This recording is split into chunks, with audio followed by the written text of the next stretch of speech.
Hello everyone, welcome to my channel. అందరూ ఎలా ఉన్నారండి? నేనైతే చాలా బాగున్నానండి. ఈరోజు సరికొత్త టెంపుల్ గురించి మీతో షేర్ చేసుకుందామని వచ్చేసానమాట.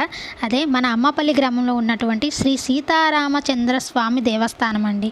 ఇది అమ్మపల్లి గ్రామంలో ఉంది కదండి, అందుకే దీన్ని అమ్మపల్లి టెంపుల్ అని కూడా అంటారు. అసలు దీని విశేషత ఏంటి అంటే, ఇది ఈనాటి టెంపుల్ అయితే కాదండి, 11వ శతాబ్దంలో నాటి టెంపుల్ అనమాట. చూసారా, ఇదనమాట టెంపుల్.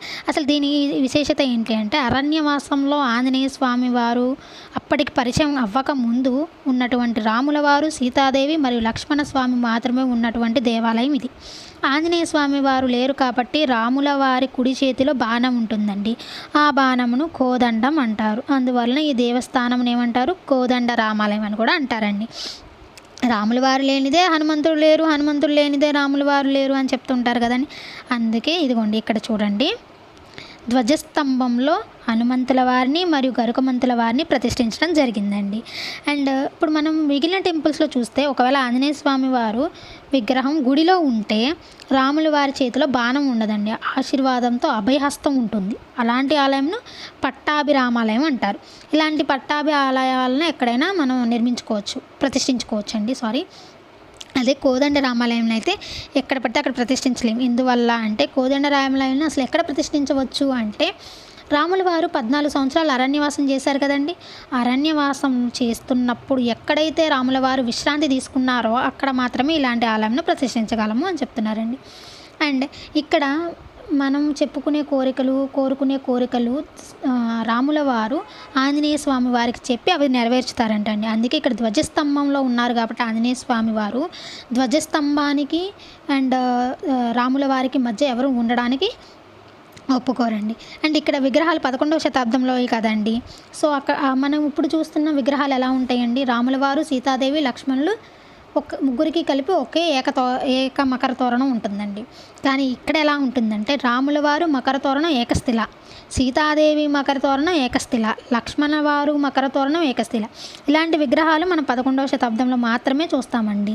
అండ్ మనం విష్ణువు యొక్క దశావతారాలు మనం దర్శించుకోవాలంటే ఏం చేయాలండి, ఒక్కొక్క అవతారానికి ఒక్కొక్క గుడి చొప్పున 10 గుళ్ళకు వెళ్ళవలసి వస్తుంది కదా. కానీ ఇక్కడికి వచ్చినట్లయితే 10 అవతారాలతో శ్రీరాములు మనకి దర్శనం ఇస్తారండి. అది ఎలా అంటారా, రాతి మకర తోరణం ఉంది కండి, రాముల వారి రాతి మకర తోరణంలో దశావతారాలు ఉన్నాయండి. అంత విశేషం ఉందన్నమాట ఈ గుడికి. అండ్ ఇలాంటి దశావతారాలు కలుపుకొని ఉన్న గుళ్ళు మొత్తం మనకి 9దో 10దో ఉన్నాయండి మన దేశంలో. ఈ గుడి డెవలప్మెంట్ చేసి దాదాపు 5000 సంవత్సరాలు అయిందంటండి.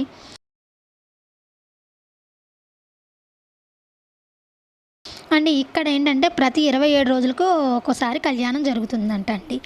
ఎందుకంటే మనకి పునర్వస నక్షత్రం రాముల వారిది కదండి, ఆ రోజు ఇక్కడ కళ్యాణం చేస్తారంటే అది 27 రోజులకు ఒకసారి వస్తుంది కాబట్టి కళ్యాణం 27 రోజులకు ఒకసారి జరుగుతుంది. అండి చూసారా అండి, ఇది అనమాట బయట వ్యూ ఇలా ఉంటుంది. అండ్ ఇక్కడ చాలా మూవీస్ తీశారండి. అండ్ ఇక్కడ pre wedding shoot, post wedding shoot అన్నీ తీసుకోవచ్చు. అండ్ నేను మీకు లాస్ట్లో ఒకటి అటాచ్ చేస్తానండి. దానికి కొంచెం అమౌంట్ అనేది మనం పే చేయాల్సి ఉంటుంది. అక్కడ నోటీస్ పెట్టారండి, అది నేను ఫోటో తీసాను, అది మీకు లాస్ట్లో యాడ్ చేస్తానమాట. ఇదనమాట కోనేరు. అసలు కోనేరు ఎందుకు ఉంది, అసలు ఇక్కడ ఎన్ని కోనేరులు ఉన్నాయంటే 2 కోనేరులు ఉన్నాయండి. అందరికి తెలిసింది ఏంటంటే ఫ్రంట్ ఒకటి ఉందని తెలుసండి, బ్యాక్ సైడ్ కూడా ఒకటి ఉందంట అండి. అసలు కోనేరు విశేషత ఏంటి అంటే, విష్ణు అవతారంలో 2వ అవతారం ఏంటండి, కూర్మ అవతారం. అందువలన కోనేరు ఉంటుంది. ఇక్కడ అనేక మూవీస్ తీశారంటండి, 450 సినిమాలు తీశారని చెప్తున్నారండి. అండ్ ఇక్కడ పక్కనే 2 టెంపుల్స్ ఉన్నాయండి చిన్నవి. అవి ఏంటంటే, ఒకటేమో శివాలయం అనమాట, చూపిస్తున్నాను, ఇదేనమాట, ఇది శివాలయం అనమాట. ఇది మేము వెళ్ళినప్పుడు అనమాట, క్లోజ్లో ఉంది. జస్ట్ మీకోసం అనేది వీడియో తీశాను అనమాట. బాగుంది కదండి. అసలు ఈ టెంపుల్ని ఒక్కసారైనా దర్శించుకోవాల్సిందేనండి, అంత బాగుందండి. మనకి ఒకవేళ మనం కళ్యాణం చేయాలనుకుంటే మనం 27 రోజులకు ఒకసారి కళ్యాణం జరుగుతుంది కదండి, అక్కడ మనం పేరిచ్చుకొని ఆ 27వ రోజుని మనం వచ్చి చేసుకోవచ్చు అని చెప్తున్నారండి అక్కడ వాళ్ళు. అని చూసారండి, ఇంకో టెంపుల్ వచ్చేసి ఆంజనేయ స్వామి టెంపుల్ అనమాట. ఇది ఓపెన్లోనే ఉంది, మేము వెళ్ళినప్పుడు బాగానే ఉంది. ఇదిగోండి, ఇది ఇందాక చూపించిన కోనేరు అనమాట.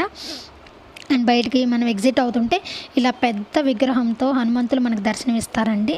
అంత బాగుందన్నమాట ఈ వీడియో. నేను ఇందాక చెప్పాను కదండి, ఇదిగోండి, ఇది నోటీస్ అనమాట. మనం అక్కడ ప్రీ వెడ్డింగ్, పోస్ట్ వెడ్డింగ్ ఏమైనా చేసుకోవాలంటే ఇదనమాట ఈరోజు వీడియో అండి. ఇలాంటి వీడియోల కోసం నా ఛానల్ లైక్ చేయండి, షేర్ చేయండి, సబ్స్క్రైబ్ చేయండి. Thank you for watching.